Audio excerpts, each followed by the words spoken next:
Hello అండి, నమస్తే. Welcome to AR's home food. Summer వచ్చిందంటే పిల్లల నుంచి పెద్దవాళ్ళ వరకు చల్లగా ఏదైనా తింటూ ఉంటే బాగుంటుంది అనుకుంటూ ఉంటాం కదా. ఈరోజు వీడియోలో సమ్మర్ స్పెషల్ ఈ simple, easy and tasty dessert రెసిపీని మీతో షేర్ చేస్తున్నాను. అదే సేమియా కస్టర్డ్. ఇంట్లో ఏదైనా ఒకేషన్ ఉన్నా, లేదంటే డిజర్ట్ రెసిపీ ఏదైనా ట్రై చేయాలనిపించినా ఒక్కసారి ఈ రెసిపీని ట్రై చేసి చూడండి. తినే కొద్దీ మళ్ళీ మళ్ళీ తినాలనిపిస్తూ ఉంటుంది. అంత టేస్టీగా ఉంటుంది. మరి అంత టేస్టీగా ఉండే రెసిపీని షుగర్ లేకుండా చేసుకుంటే ఎలా ఉంటుంది? వింటుంటేనే ఎంత బాగుందో కదండి. ఇంకస్సలు లేట్ చేయకుండా అందరికీ నచ్చే సింపుల్, టేస్టీ, డెలీషియస్ రెసిపీని ఇంట్లోనే ఈజీగా ఎలా తయారు చేసుకోవాలో చూసేద్దాం పదండి. ముందుగా స్టవ్ మీద ప్యాన్ పెట్టుకొని 1 లీటర్ మిల్క్ని యాడ్ చేసుకోండి. కప్స్లో వచ్చేసి 4 కప్స్ అండి. ఇక్కడ నేను ఫుల్ ఫ్యాట్ మిల్క్ని తీసుకుంటున్నాను. మీరు నార్మల్ మిల్క్ అయినా యూజ్ చేయొచ్చు. నెక్స్ట్ కస్టర్డ్ మిక్చర్ కోసం 2 టీ స్పూన్స్ వెనిలా కస్టర్డ్ పౌడర్ని తీసుకుంటున్నాను. ఇందులోకి కాచి చల్లార్చిన 1 టేబుల్ స్పూన్ పాలని యాడ్ చేసుకొని ఎక్కడా ఉండలు లేకుండా బాగా మిక్స్ చేసుకోవాలి. ఇక్కడ మీరు కస్టర్డ్ పౌడర్ ఏ ఫ్లేవర్ అయినా యూజ్ చేయొచ్చు. పైనాపిల్, స్ట్రాబెర్రీ, కానీ వెనిలా ఫ్లేవర్ అయితే టేస్ట్ ఇంకా బాగుంటుందండి. ఇలా పాలు రోలింగ్ బాయిలింగ్ అయ్యాక ఇందులోకి ముందుగా వేయించి పెట్టుకున్న 1/2 కప్పు సేమ్యాని యాడ్ చేసుకుంటున్నాను.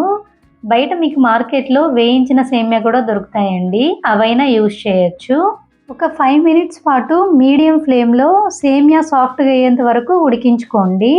గుర్తుపెట్టుకోండి, ఎక్కువ ఉడికిపోతే సేమ్యా ముద్ద ముద్దగా అవుతుంది. మధ్య మధ్యలో అడుగు పట్టకుండా కలిపెడుతూ సైడ్స్కి పట్టిన మేగడ్ని లోపలికి స్క్రేప్ చేసుకుంటూ ఉడికించుకోండి. 5 మినిట్స్ తర్వాత కన్సిస్టెన్సీ ఇలా కొంచెం దగ్గరికి పడుతుంది. సేమ్యా కూడా కొంచెం సాఫ్ట్గా అయితే సరిపోతుందండి. నెక్స్ట్ ఇందులోకి ముందుగా పాలలో నానబెట్టుకున్న కుంకుమ పువ్వుని యాడ్ చేస్తున్నాను. ఇది కంప్లీట్గా ఆప్షనల్ అండి. నేను కలర్ కోసం యాడ్ చేస్తున్నాను. మీరు కావాలంటే స్కిప్ చేసుకోవచ్చు. నెక్స్ట్ ఇందులోకి ముందుగా మిక్స్ చేసి పెట్టుకున్న కస్టర్డ్ మిక్చర్ని ఎక్కడ ఉండలు కట్టకుండా కలిపెడుతూ యాడ్ చేసుకోండి. దీన్ని 5 మినిట్స్ పాటు మధ్య మధ్యలో కలిపెడుతూ అడుగు పట్టకుండా మీడియం ఫ్లేమ్లో ఉడికించుకోండి.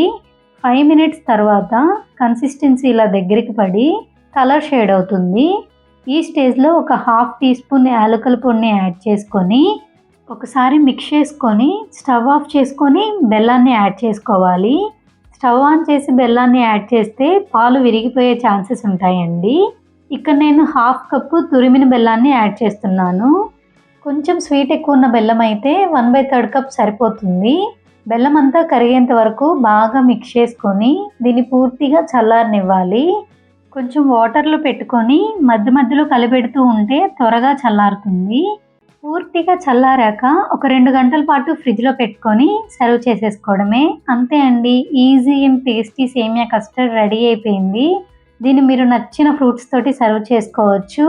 మనం బెల్లాన్ని యూజ్ చేయడం వలన ఆ రిచ్నెస్, టేస్ట్ ఇంకా చాలా బాగున్నాయండి. ఈ రెసిపీని మీరు కూడా ఇంట్లో ట్రై చేసి ఎలా వచ్చిందో కామెంట్ చేయడం మర్చిపోకండి. ఈ వీడియో మీకు నచ్చితే లైక్ చేయండి, షేర్ చేయండి. ఇలాంటి మరెన్నో రెసిపీస్ కోసం మన ఛానల్ని సబ్స్క్రైబ్ చేసుకోండి. Thank you for watching.